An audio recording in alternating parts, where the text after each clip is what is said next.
Saturday night, Usyk versus Dubois. What a fight. Two best heavyweights in the world, without question for me. And just a mouth-watering prospect. They're also getting paid a shitload.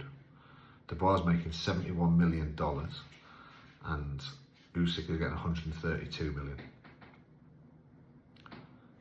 Dubois probably cleared about 10% of that against Joshua. I mean, didn't clear that. I think that was what he got paid. It was something like £3.5–4 million plus pay-per-view. So yeah, let's say it's 10 times what he got paid last time, and it's the biggest purse in heavyweight history, which I'm surprised people aren't talking about more, because when I read that this morning, I thought, wow, I'm not sure they're worth that, first of all. But yeah, what a huge purse that is. Anyway, Usyk, all-time great, arguably as good, if not better, as an amateur as he's been as a pro. 300, I've pulled it up, 335 wins and 15 losses as an amateur, world champion, Olympic champion, and it's his amateur fundamentals that have been the bedrock of his success as a pro. He's been outstanding at cruiserweight, where you could argue he maybe had a tougher time against the likes of certainly Breedis than he's had against any heavyweight competitors. I would say Tyson Fury in the first fight, it was close. It was for me, I had it 6-6 in the first fight with the knockdown. So Usyk won, and he won his rounds wider than Fury. So yeah, I think you could make an argument to say that he found it tougher at cruiserweight than he has done at heavyweight. He is unbelievable, but it's based on his amateur fundamentals, and that's what we saw in the first fight against Dubois. Dubois was 25 at the time.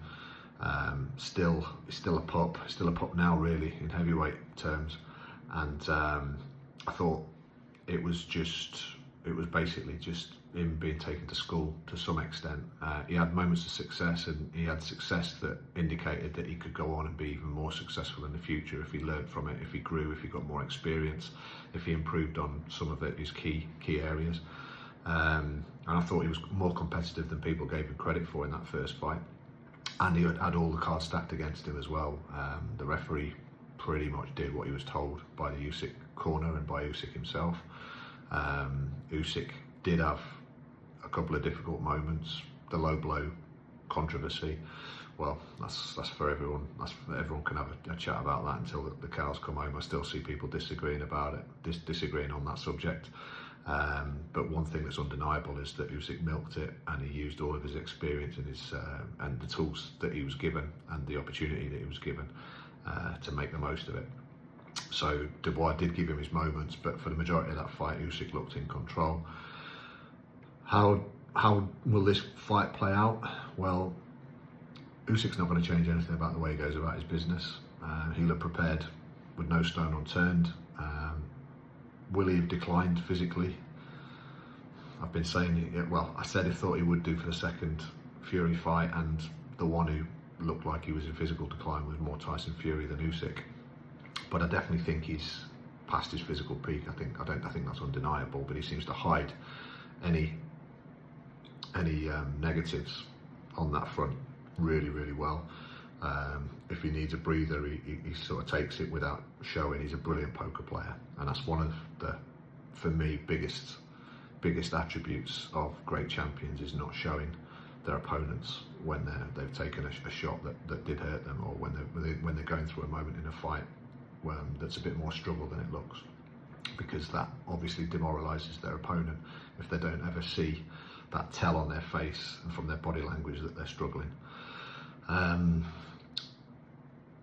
If I'm Dubois' camp, I don't think I would be asking him to go in there and play chess with this guy. Obviously, he's not going to win the battle of the lead hand and the lead foot. He's not going to win the battle for geography in the centre of the ring. I would, having watched the first fight back, I would be suggesting that Dubois goes for a walk a little bit more often, that he boxes off the back foot a little bit more, that he even allows Usyk to push him onto the ropes a little bit, because Dubois' right hand is explosive, and the orthodox right hand is a big threat for the southpaw. Okay, the lead hand is difficult because of Usyk's prowess, and it always is, because that clash that you get on the front foot and the front hand between a southpaw and an orthodox fighter. But the backhand, if Usyk looks to put pressure on and steps in, he's a brilliant judge of distance, but he's a little bit more exposed if he's able to put the pressure on rather than fencing in and using that pendulum step to go in and out, slightly off to the side, slightly in and out, and he balances so well in the centre of the ring. But if he goes and puts the pressure on, there is the potential for Dubois to keep him honest with his right hand. So perhaps that might take a little bit less out of the tank than standing in the middle of the ring trying to fence with Usyk as he gradually deconstructs Dubois as he did last time. And if he does that and Usyk starts to tire and Dubois got a little bit more in the tank and his fundamentals are that little bit better now because he's got that confidence, he's got the right hand looks sharper, the lead hand against and the jab against Joshua looked really good, both the lead hand hook and also the jab.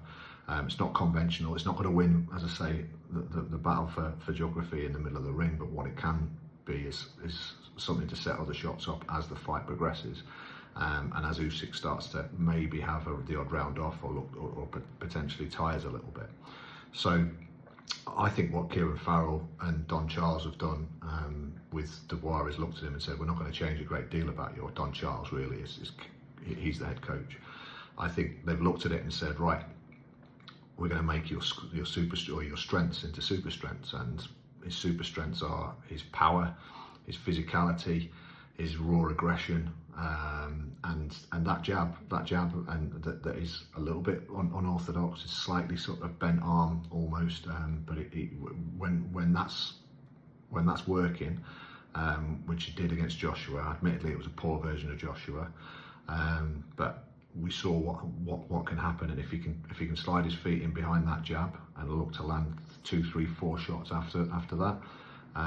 In the middle rounds, and really see if he can drop the hammer during those middle rounds as the fight starts to sort of that initial freshness that Usyk will have in the first 4 or 5 rounds starts to dissipate.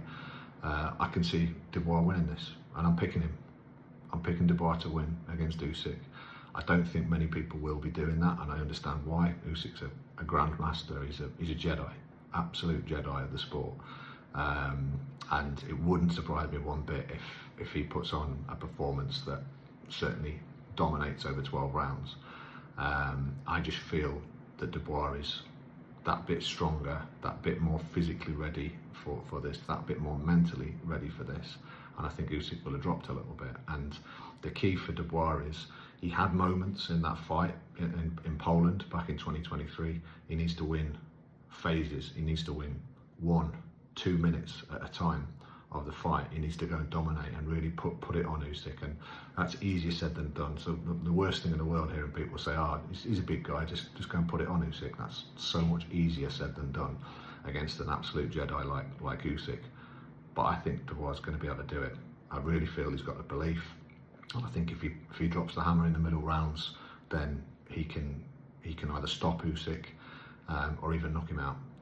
That's how strongly I feel about Dubois' potential, but he can't get gassed out in those first few rounds, because if he gets gassed out in those first few rounds and he engages on Usyk's terms, it's going to be a long night.